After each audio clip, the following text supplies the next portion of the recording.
تبارك الذي نزل الفرقان على عبده ليكون للعالمين نذيرا۔ السلام علیکم دوستو، امید ہے آپ سب حضرات خیریت سے ہوں گے۔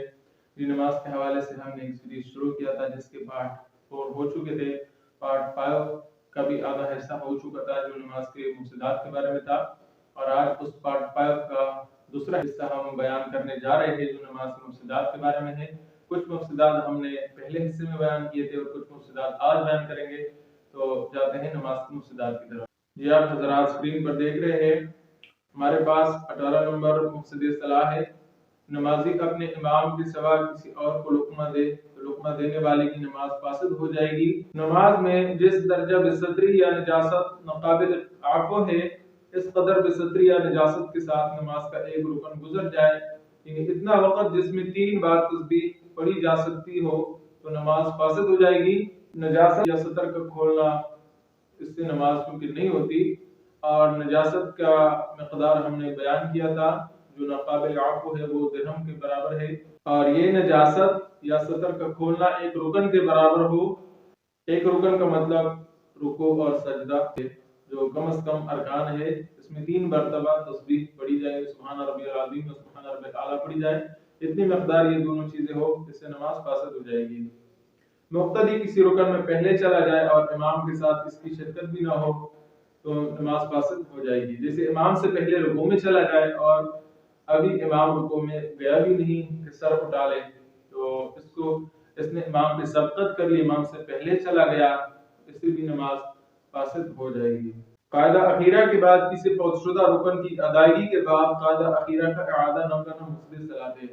ہم نے پڑھا تھا کہ یہ قاعدہ اخیرہ جو ہے، یعنی نماز میں آخری مرتبہ بیٹھنا، سلام سے پہلے قاعدہ جس کو کہتے ہیں، وہ فرض ہے۔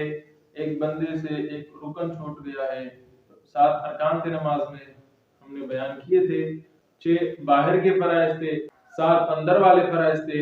تو 6 باہر والے فرائض کو شرائط کہا جاتا تھا اور 7 اندر والے فرائض کو ارکان کہا جاتا تھا۔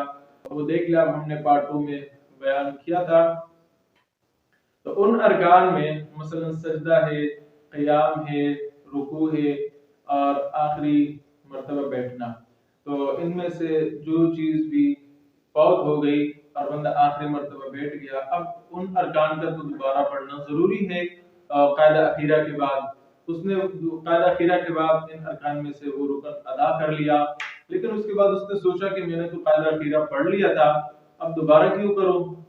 چونکہ وہ سب سے آخر میں فرض ہے، لہذا اس پر دوبارہ کرنا لازم ہے۔ اس نے دوبارہ قاعدہ اخیرہ نہیں کیا، دوبارہ وہ تحیات للہ والصلوات کے لیے نہیں بیٹھا، تو اس صورت میں نماز اس کی فاسد ہو جائے گی۔ 3 یا 4 رکعت والی نماز میں 2 رکعت کے بعد نماز ختم کرنے کی نیت سے سلام پھیرنا۔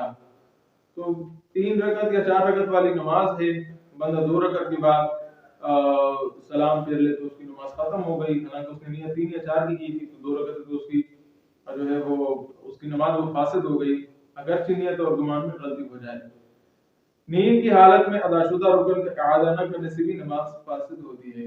نیند کی حالت میں بندے نے کوئی رکن ادا کر لیا، یعنی ایک بندہ تھا وہ نماز تو پڑھ رہا تھا، سجدے میں وہ سو گیا، اس نے جو ہے پورا سجدہ کر لیا اور پورے سجدے میں وہ سوتا رہا، اس سے بھی نماز فاسد ہو جائے گی، کیونکہ تمام ارکان کی نماز کو جاگتے ہوئے ادا کرنا ضروری ہے، اور اس نے ایک رکن جو ہے وہ گویا کہ ادا ہی نہیں کیا، تو اس سے نماز فاسد ہو جائے گی۔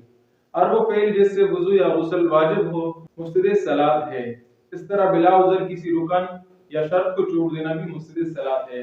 جن چیزوں سے وضو ختم ہو جاتا ہے یا بندے پہ غسل فرض ہو جاتا ہے تو اس سے بھی نماز فاسد ہو جاتی ہے، کیونکہ نماز کے لیے پاکی ضروری ہے، اور بندہ اگر غسل میں ہو یا بے وضو ہو تو وہ بندہ بھی ناپاک رہتا ہے اور وہ نماز کے قابل نہیں رہتا۔ تو یہ تھے ہمارے پاس مفسدات، اگر ہم ان سے اپنی نماز کو بچائے تو ہماری نماز جو ہے وہ ادا ہو جائے گی۔ ان میں سے ایک بھی ہو جائے تو ہماری نماز جو ہے فاسد ہو جائے گی اور ہم نے وہ نماز دوبارہ پڑھنی ہوگی۔ تبارك الذي نزل الفرقان على عبده ليكون للعالمين نذيرا۔